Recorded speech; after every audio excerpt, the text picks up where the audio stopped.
స్థలాన్ని కొని అందులో రామమందిరాన్ని నిర్మించి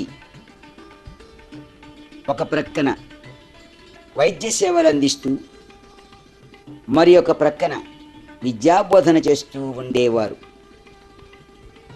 1845 ప్రాంతంలో బందరు ఫిర్కా మునసబు గారైనటువంటి శ్రీ తిక్కిశెట్టి పెద నరసింహం నాయుడు గారు హంసలదేవి శిస్తు వసూళ్ల నిమిత్తం వెళ్ళగా అక్కడ శ్రీ లక్ష్మీ నరసింహస్వామి వారి విగ్రహం వారికి దొరికిందట.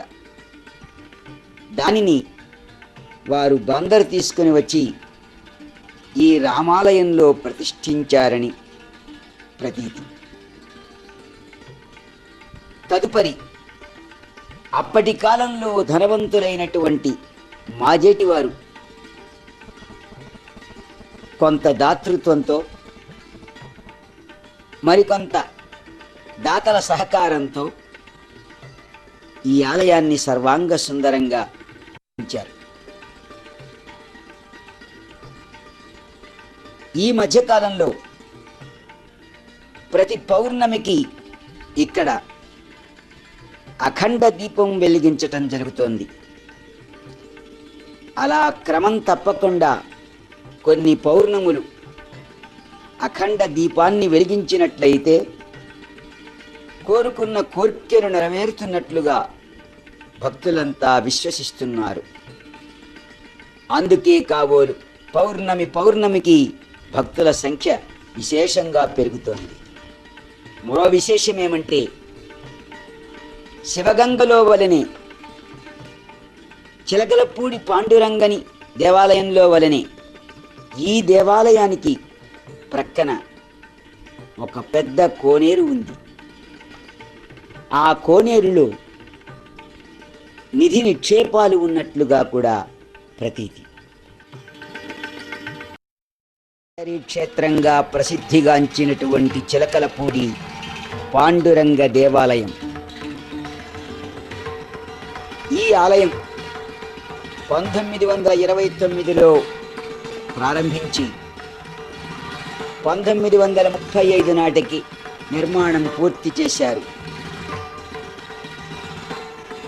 అతి విశాలమైన సభా మండప నిర్మాణం 1941 నాటికి పూర్తిగా వింపబడింది. అదిగో అదే అశ్వత్థ వృక్షం. ఈ ఆలయ ప్రాంగణంలో మిక్కిలి పెద్దదైనటువంటి వృక్షం. ఆ వృక్షం కింద భూమిలో ఒక ఋషి 350 సంవత్సరముల నుండి తపస్సు చేసినట్లు భక్త నరసింహ చరిత్ర ద్వారా తెలియచున్నది. ఈ ఆలయ ప్రాంగణంలో 1,000 లింగాల కైలాస మండపం ఉంది. ఇందులో 10,000 లింగాలు మరెక్కడా లేని విధంగా ప్రతిష్ఠింపబడి ఉన్నాయి.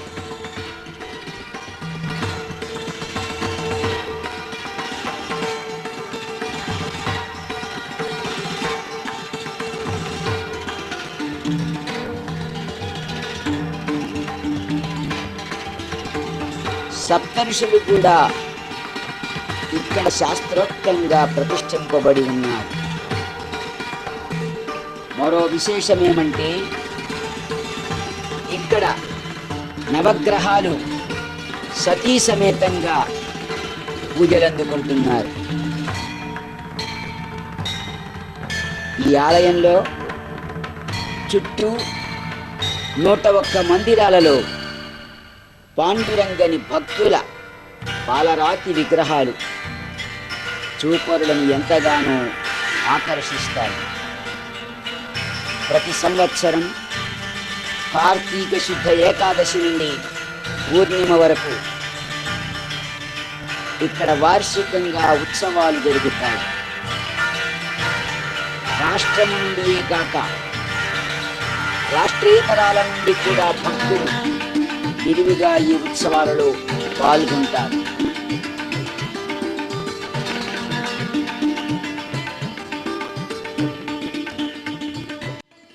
జగన్నాథపురంలోని జగన్నాథ స్వామి వారి ఆలయం బందరులోని ఆలయాలలో ఇది ఒక పురాతనమైన ఆలయం. పూరీ జగన్నాథుని విగ్రహములు చెక్కతో నిర్మింపబడి ఉన్నాయని ప్రతీతి. కానీ ఇక్కడ విగ్రహములు శిలానిర్మితాలు, అంటే రాళ్లపై చెక్కబడినవి. జగన్నాథస్వామి వారి వలన ఈ ప్రాంతం జగన్నాథపురంగా ప్రసిద్ధిగాంచింది. 1864 సంవత్సరం నవంబర్ 1వ తేదీన సంభవించినటువంటి పెను తుపానులో ఎక్కడి నుండియో కొట్టుకు వచ్చిన గంట ఆ దేవాలయం ముందే దొరికింది. ఆ గంటను ఆలయంలో భద్రపరిచారు. అదిగో అదే గంట చూడండి. అది మ్రోగిస్తే దాని నుండి ఓంకారనాదం శ్రవణపేయంగా వినసొంపుగా వినిపిస్తుంది.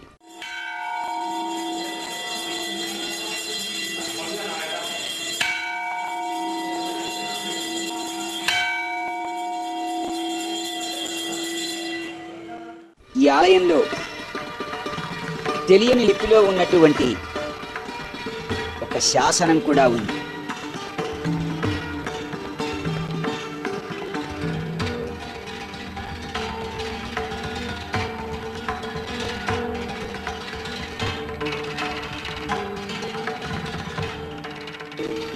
నీలాంజన సమాభాసం రవిపుత్రం యమాగ్రజం ఛాయామార్తాండ సంభూతం తం నమామి శనైశ్చరం. ప్రతి శివాలయంలోనూ నవగ్రహాలు ప్రతిష్ఠింపబడి ఉంటాయి. ప్రత్యేకంగా శనీశ్వరుని దర్శించాలంటే అందరూ గోదావరి జిల్లాలోని మందపల్లి వెళ్ళాలి, లేదా షిరిడీ సమీపంలోని సింగనాపూర్ వెళ్ళి తీరాలి. కానీ మన మచిలీపట్నంలో శనీశ్వరాలయం ఉన్నట్లు చాలామందికి తెలియదు. చింత చెట్టు సమీపంలో గల ఈ సేవా కేంద్రానికి ఎదురుగా ఉన్నటువంటి ఈ ఆలయంలో శనైశ్వరుడు కాకి వాహనంతో సజీవ శిల్పంగా భక్తుల పాలిట కల్పద్రుమంగా పూజలందుకుంటున్నారు. రామాయ రామభద్రాయ రామచంద్రాయ వేధసే రఘునాథాయ నాథాయ సీతాయ పతయే నమః. ఈ దేవాలయంలో క్రీస్తు శకం 1650వ నాటి నవాబు గారి రాజశాసనం ఉంది.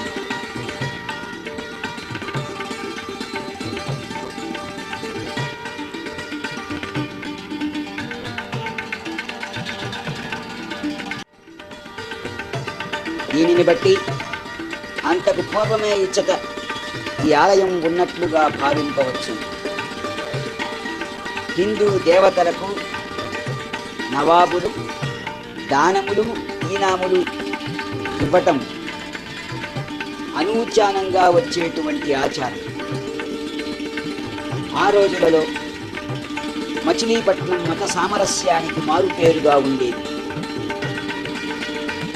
భద్రాచలంలో మాదిరిగానే ఈ దేవాలయంలో ఉన్న సీతారాముల విగ్రహాలు ఏకశిలతోనే చెక్కబడి ఉండటం గమనించవలసినటువంటి అంశం. దానికి ప్రక్కనే శ్రీ నాగేశ్వర స్వామి వారి ఆలయం ఉంది. ఈ రెంటిని జోడుగుండుగా చెప్పుకుంటారు. శివ కేశవ అభేదానికి ఈ రెండు ఆలయములు ప్రతీకలుగా నిలిచి ఉన్నాయి. ఇలాంటి ఏర్పాటు ఈడేపల్లిలో కూడా ఉంది. బొచ్చపేట వెంకటేశ్వర స్వామి వారి ఆలయానికి ప్రక్కనే మల్లేశ్వర స్వామి వారి ఆలయం కూడా ఉంది. ఈ ఆలయంలో వీరభద్రస్వామి మరియు బాలాత్రిపుర సుందరి దేవాలయములు కూడా కలవు. అతి ప్రాచీన దేవాలయములలో ఇది కూడా ఒకటిగా పేర్కొంటారు. శివగంగ దేవాలయం. శ్రీమంతు రాజా యార్లగడ్డ అంకినీడు బహద్దూర్ 17-18 శతాబ్దముల మధ్యకాలంలో చల్లపల్లిలో ఒక దివ్య సుందర భవనాన్ని, బందరు శివారులో ఒక మహోన్నతమైనటువంటి దేవాలయాన్ని నిర్మించినట్లు వినికిడి. మహిషాసుర మర్దిని వారికి ఇష్టదేవత కావటం చేత కాళయుక్త నామ సంవత్సరంలో నిర్మించినట్లుగా చరిత్ర చెప్తోంది. శివగంగ అంటే వరుణుని భార్య కాళికాదేవి అని ప్రతీతి. అంకినీడు గారి ఆధ్వర్యంలో దేవీ నవరాత్రులు అంటే దసరా మహోత్సవములు అత్యంత వైభవంగా జరిగేవట. రాజాగారు ప్రతి విజయదశమి నాడు స్వయంగా పర్యవేక్షిస్తూ అత్యంత భక్తి శ్రద్ధలతో అమ్మవారిని ఏనుగు అంబారీపై ఊరేగించేవారట. నేడు అంతటి ప్రాభవం లేకపోయినా నిత్య నైమిత్తికములు నిర్దిష్టంగా జరుగుతూనే ఉన్నాయి. రాజా అంకినేడు గారు దేవీ పూజా ధురంధరుడని జనవాక్యం. ఈ ఆలయంలో గల శిల్ప సంపద, శిథిలాలు ఒకనాటి వైభవాన్ని కళ్ళ ముందుంచుతాయి. జమీందారు వంశీయులే ఇప్పటికీ వంశ పారంపర్య ధర్మకర్తలు. కాలక్రమేణా రాజావారి దత్తపుత్రుడు శ్రీ దుర్గా ప్రసాద్ గారు దేవాలయాన్ని కూలగొట్టి కొండపల్లి గ్రానైట్ రాళ్లతో కొత్త ఆలయం కట్టించారు. ఆలయ ప్రాంగణంలో ఒక సువిశాలమైన రమణీయమైన తటాకాన్ని త్రవ్వించి గంగాజలాన్ని తెప్పించి పవిత్ర గంగతో తటాకాన్ని పూరించినందున శివగంగ అనే పేరు సార్థకమైనట్లు పండితులు అభిప్రాయపడుతూ ఉన్నారు. మచిలీపట్టణానికి విచ్చేసిన ఆగంతుకులు తప్పక శివగంగ అమ్మవారిని దర్శిస్తారు.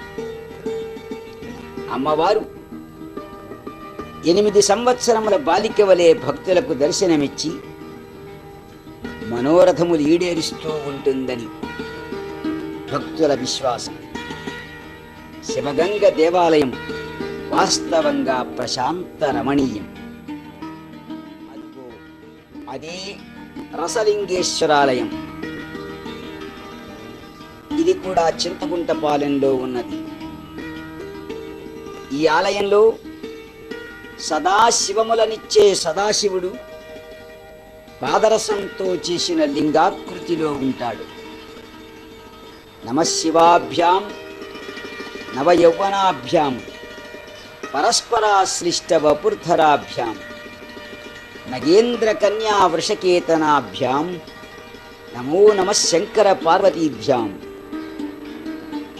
పాదరసంతో చేయబడిన మొట్టమొదటి శివలింగం ఇదే అనటంలో ఏమాత్రం కూడా అతిశయోక్తి లేనే లేదు.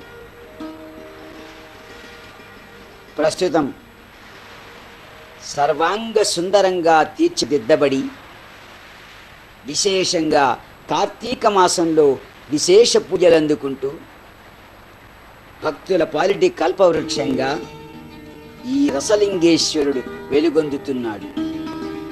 శివో రక్షతాత్ అనే నానుడికి నిదర్శనం ఈ రసలింగం.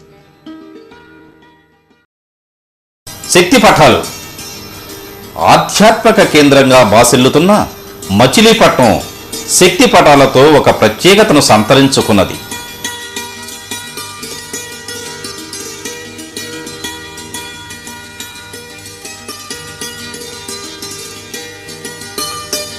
దేవీ నవరాత్రుల సందర్భంగా పట్టణంలో శక్తి భక్తులు ముఖానికి కరాళం నల్లచీర, చేతులకు గాజులు, ఎడమ చేతిలో కపాలం, కాళ్లకు అందెలు కట్టుకుని కుడి చేతిలో ఖడ్గం ధరించి నృత్యం చేస్తూ ప్రదర్శనగా ప్రధాన వీధులతో పాటు చిన్న చిన్న సందుల్లో కూడా తిరుగుతూ ప్రజలను ఆకర్షిస్తుంటారు. ఒకవైపు కాళికాదేవి, మరొక వైపు ఆంజనేయ స్వామితో అలంకరించబడిన శక్తి పటాలను వీపుకు కట్టుకొని డప్పు వాయిద్యాలతో, చిందులతో వీరు సంచరిస్తూ ఉంటారు. ప్రత్యేకమైన వేషధారణతో కాళీమాత భక్తులు నిర్వహించే ఈ ఊరేగింపు కాళీమాత కదిలి వస్తుందా అన్నట్లు ఉంటుంది.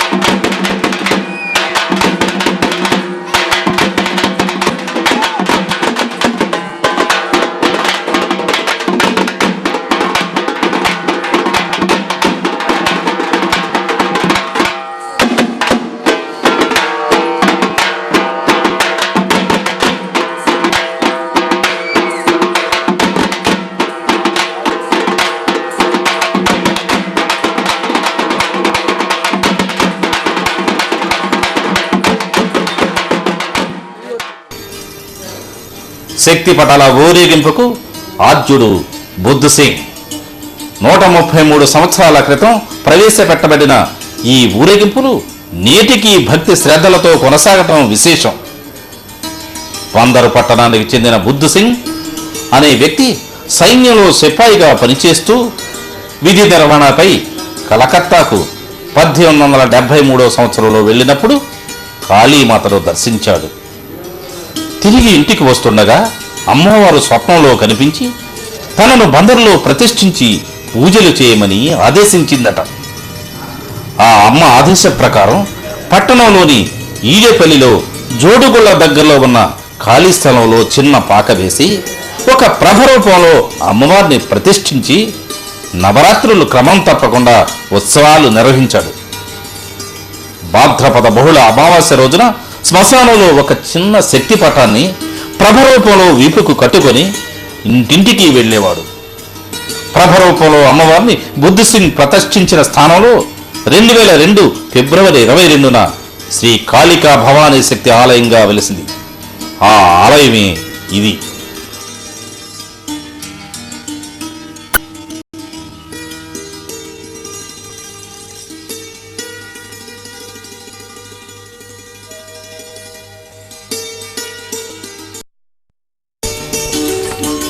శంకర మఠం బందరు గొడుగుపేటలో గాయత్రి పీఠాధిపతులు శ్రీ విద్యాశంకర భారతి స్వాముల వారు 1939లో శంకర మఠాన్ని ప్రారంభించారు.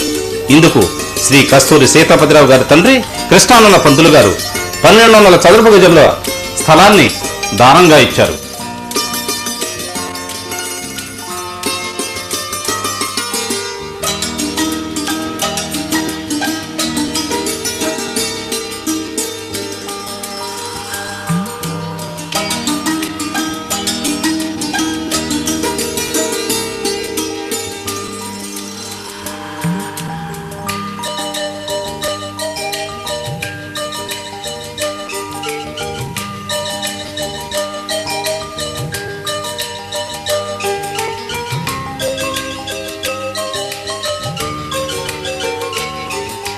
ఈ శంకరమఠం నందు గాయత్రీదేవి, శంకరాచార్యులు,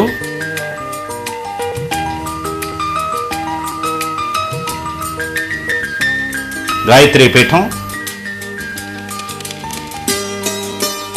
దత్తాత్రేయ స్వామి, హనుమత్ సమేత సీతారాములు, మేధా దక్షిణమూర్తి, చింతామణి గణపతి, రుక్మిణీ కృష్ణులు, వెంకటేశ్వర స్వామి మొదలైన దైవ మందిరాలు కలవు.